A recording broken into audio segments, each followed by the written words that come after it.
U.S. forces targeted several of the Houthis' underground facilities, housing various weapons components of types that the Houthis have used to target civilian and military vessels throughout the region. This was a unique demonstration of the United States' ability to target facilities that our adversaries seek to keep out of reach, no matter how deeply buried underground, hardened, or fortified. Austin highlighted that the deployment of the B-2 bombers showcased America's ability to strike globally at any time and place. The employment of U.S. Air Force B-2 Spirit long-range stealth bombers demonstrate U.S. global strike capabilities to take action against these targets when necessary, anytime, anywhere. The bombers, stationed at Whiteman Air Force Base in Missouri, are known for their long-range capabilities, relying on aerial refueling to complete missions without landing. The B-2's unique batwing shape and stealth features make it difficult to detect by radar, and each aircraft costs over $1 billion. The Pentagon's decision to use these bombers underscores the significance of the threat posed by the Houthis, who have been equipped and trained by Iran. With the ability to carry up to 40,000 pounds of ordnance, the B-2 bombers are capable of delivering either conventional or nuclear weapons. Their use in Yemen signals a strong U.S. response to the recent escalation of Houthi attacks on commercial and military targets in the region.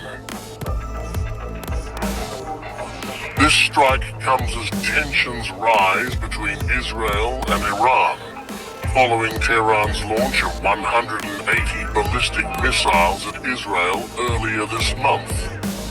The U.S. has pledged to support its Israeli allies in the face of potential retaliatory strikes and recently approved the deployment of its most advanced missile defense system, Terminal High Altitude Area Defense, also known as THAAD, to Israel.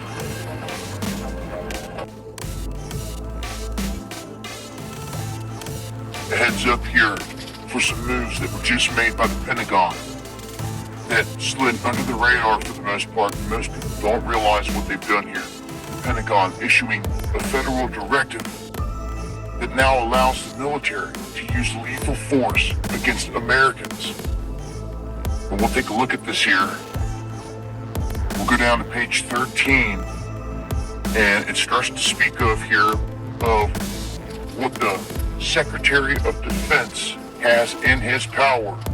These are the shots he called Lloyd Austin right here in terms of a decision to approve request for these types of assistances. They say right here under C, assistance in responding with assets with potential for lethality or any situation in which it is reasonably foreseeable that providing the requested assistance may involve the use of force and that it's likely to result in lethal force, including death or serious bodily injury. It also includes all support to civilian law enforcement officials in situations where a confrontation between civilian law enforcement and civilian individuals or groups is reasonably anticipated. This is telling you right there, if they are called in as backup in a hostile situation, a confrontation between law enforcement and the people, any Civil War, revolutionary type of setting here, the feds are saying that the military can use lethal force. It says it right there in front of your face. It also goes on after this to say that they can use drones on us here in the United States.